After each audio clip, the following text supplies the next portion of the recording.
Welcome back, everybody. So Hesh Sagafi, Liberty Home Mortgage. Today's topic, of course, is why are mortgage rates going up? So as everybody knows, mortgage rates, that's the big thing in the news, especially when it comes to the real estate industry. Mortgage rates were in the 2s and 3s. You're talking 9, 10, 11 months ago, not even that. And it's, right now while I'm doing this video here, we're into October of 2022, the last quarter of 2022. And now all of a sudden the rates are now in the 6s, the 7s, moving higher. So the question becomes, well, why are mortgage rates going up? Well, what you have to follow is there's definitely a few concepts you want to pay attention to while I'm walking you through this.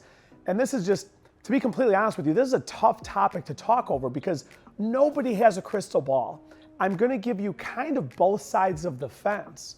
And the one disclaimer I always give people is I'm only as good as the information I have, and a lot of the information we have is from the government, and a lot of that information you have to ask yourself, is the information that's provided to us completely accurate, and it's not being spun in a different way because of someone's political agenda or just whatever their agenda is. That's what's so difficult about news today. The question becomes, where is it, who's it from, where does it go? Let's go over first, why are mortgage rates going up? Why do they continue to go up? Simple, it's to fight inflation. So the Federal Reserve has raised the Fed funds rate. A lot of people think, Hesh, the Fed raised mortgage rates. No, they don't raise mortgage rates. They raise one rate. It's the rate at which banks lend each other money overnight. It's called the federal funds rate. And that's the rate they've been raising. That's the index they've been raising. And they're going to continue to raise it per what Chairman Jerome Powell says. Well, why are they raising that? There's the number one biggest gigantic reason for that is to fight inflation, okay? So inflation is high, everybody knows it. There's 1,000 different reasons for it. There's probably a couple big reasons for it, most of all. And probably the biggest reasons you hear when you're watching different videos and different professionals and experts talking is they'll say, the government printed too much money. Well, everyone's got their opinions on it. You could show mathematically or quantitatively that it is in fact printing too much money. Well, let's cover first what is it? What is inflation, okay? So, because you have to figure out, well, mortgage rates are going up. If I'm looking to buy a house, your question is now a good time to buy? Should I just wait for mortgage rates to come back down? You have to kind of look at the market. And the truth of the matter is the answer to that question is pretty simple. It depends on your personal situation. For somebody right now, I have somebody right now who's paying $1,900 a month for rent. His rent's about to go up to $2,200. He found a new house. His new house payment now is $1,700 a month. So his new house payment is not only lower than his current rent payment, it's gonna be a lot lower than what his rent is gonna go to. So in his situation, even though the interest rate's gonna be in the 6s and 7s, the truth of the matter is it's still a lower payment than what he's paying for rent. So in his personal life, it makes sense to buy right now with the rates being where they are. Now, he started with the question, Hesh, mortgage rates have gone up. Why have they gone up? Is now a good time to buy? These are the questions. Well, to dive deep into some of that and get granular with a lot of it, it all starts with understanding inflation. Inflation's pretty easy to understand somewhat. It's too many dollars chasing too few goods, okay? It's a rise in the cost of goods over a specific period of time. Now, here's the problem. People's incomes over time, like most people don't get pay raises every year or every 2 years. A lot of people don't get pay raises. They get pay raises every 5 to 10 to 20 years, okay? You talk to a school teacher, a police officer, where they negotiate contracts, and it's like a 3-year contract. A lot of the times they'll say, Hesh, my buddy who's a police officer in the Cleveland area, he'll say, Hesh, our next 3 years are 001. No pay raise, 1% pay raise. So his income over the next 3 years is gonna go up 1%. The problem with inflation is it's a rise in the cost of the goods over a period of time. And over the last year, the cost of goods, now this is where you have to take this with a grain of salt, okay? I can't say I believe everything of the data that even I talk about. I think it's worse, but it is the data that we have. In the last year, the cost of goods has risen 8 to 9% when you start looking at core inflation or just the inflation numbers that are put out. Now, a lot of parts of inflation, of a lot of the basket of goods have gone up 20, 30%. But overall, they're saying inflation's right around 8.5%, give or take a little bit.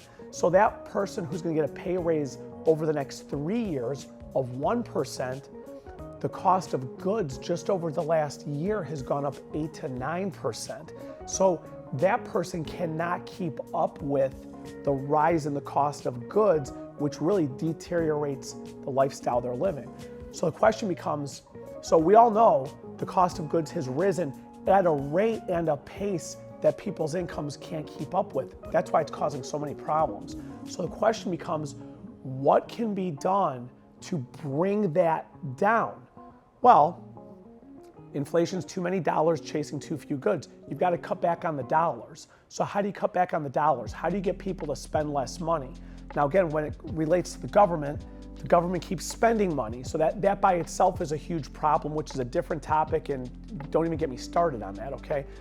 I mean, how are you supposed to curb inflation by cutting spending when the government's crushing out $1 trillion spending bills and things like that? It's just, the two don't work together. You got to cut spending as individuals, as cities, towns, municipalities, states, and federal governments, but that's a whole different story. So ultimately what the Federal Reserve does is they raise the Fed funds rate, which then raises every rate around it. It raises auto loans, credit cards, mortgages, it raises rates. And when you raise rates high enough, ultimately people borrow less, they're gonna borrow less money, so they're gonna borrow less, which means they're gonna spend less. People spend less money, that's less dollars going into the system. Less dollars going into the system ultimately pulls inflation down. So this is the biggest thing that they're fighting, is they're trying to pull inflation down, but at the same time, they don't want to break the economy. There's actually 3 things you want to pay attention to when you're following all of this stuff. There's basically 3 things that the government's looking to break, and I can't say they're looking to break all 3 of them, but they're definitely looking to break one of the 3, if not 2 of the 3, and then they start talking about coming in for a soft landing. One of those is unemployment. You have to, again, we've got to look at how do we get people to spend less money? Well, if you raise unemployment, you lay people off. Someone who's laid off does not have as much money to spend as someone who's working. So one way to break inflation's back is to raise unemployment. Here's a problem. The unemployment numbers just came out, and supposedly from the data that they give us, unemployment went down from like 3.7% to like 3.4%. So unemployment going down does the exact opposite to what the Federal Reserve is hoping for. So that's one thing they want to break. The 3 things to look at, by the way, are unemployment, real estate, and the stock market. Those are the 3 things to keep your eye on.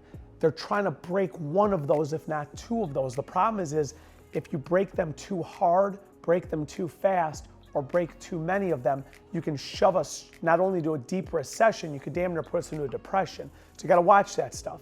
But unemployment, it's going down based on the data the government gives. So the problem is that's not happening. Let's go over to real estate.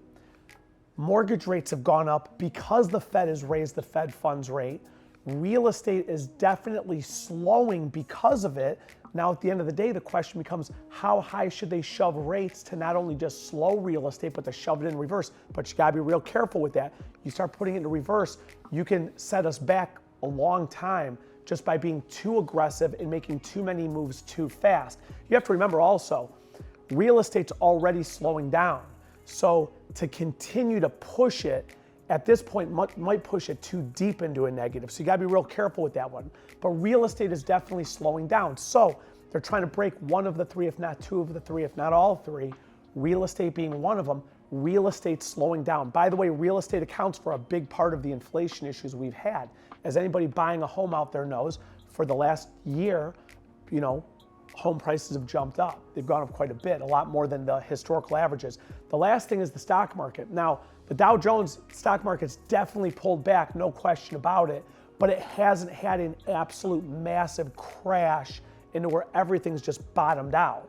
But raising rates affects retirement accounts, affects people's spending, also affects their investing. So you want to keep an eye on that. Ultimately, mortgage rates are going up because the Federal Reserve is raising the Fed funds rate. Why are they raising the Fed funds rate? It's to ultimately break unemployment, real estate, or the stock market. Now there's other factors you want to look at, okay? So they're fighting inflation. That's the biggest reason they're raising the rates. It's to break inflation's back, you gotta crack into some of those other things. Now, some of the fight that the Federal Reserve has is the next 4 Fed meetings, by the way, okay? They're 2-day meetings, and on the second day of the meeting, they give the FOMC, the Federal Open Markets Committee, gives their policy statement. Those meetings, the second day of those meetings are, I want to say it's November 2nd, December 14th, February 1st, and March 22nd, I want to say it is. Those are the second day of the next 4 meetings. This is my prediction. I'm throwing out the prediction right now. Now, you got to watch this. I believe they're going to raise the Fed funds rate on November 2nd. I believe they're going to raise the Fed funds rate on December 14th. I believe they're going to hold it on February 1st. I believe they're going to drop it on March 23rd or 22nd. Now, one of the things for you is this, is that's what they should be doing to ultimately keep curbing the direction we're going. Here's the problem, as an example. The Bank of England has already started purchasing bonds. They've started printing more money and pushing back into the market now to push rates probably back down. The United Nations, just in the last week, made a direct statement to the Federal Reserve and Jerome Powell, the chairman of the Fed, of stop raising rates. We're going to cause a global massive recession by affecting every single economy on the planet Earth with what they're doing. So there's a lot of pressure on this stuff, okay? OPEC is, now you go into this, OPEC just came out and said they're going to cut back on their production. OPEC cutting back production is going to push prices even higher. So there's so many things pulling in so many different directions. There's a lot of information when you start looking. There's something called the Global Supply Chain Pressure Index, okay? The Global Supply Chain Pressure Index, something that I've said for a long time is it's not a spending problem, it's a supply problem. When you shut everything down in 2020, open it back up and it starts flowing, and then we move into 2021, and then you shut everything down again. You can't keep doing that to an entire economy. Shut your business down for a week and watch what happens. You're probably going under. Shut an entire economy down for months and months and months. You just can't keep doing that. This is a supply problem. It's not a spending problem, it's a supply problem. You've got to open up those supply chains. There's some really good information when it comes to that Global Supply Chain Pressure Index. It's a very interesting index. You should look it up. Take a look at it and then benchmark it and compare it to the rate of inflation.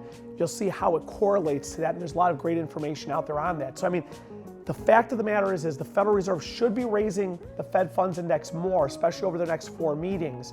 But based on a lot of the data coming out with where inflation's at, they're getting pulled in multiple different directions. Ultimately, why are mortgage rates going up? Simple, it's because the Fed's been raising the Fed funds rate. Why have they been raising the Fed funds rate? To fight inflation.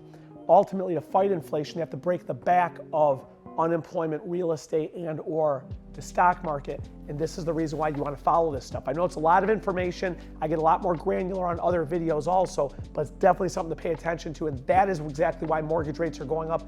And no matter where the rates go, where they are, if it's the right time in your life to buy, that's when you buy. Or if it's not the right time, you don't buy. It doesn't matter if the rate's 2 or 10. So this is what you want to pay attention to. Follow my other videos.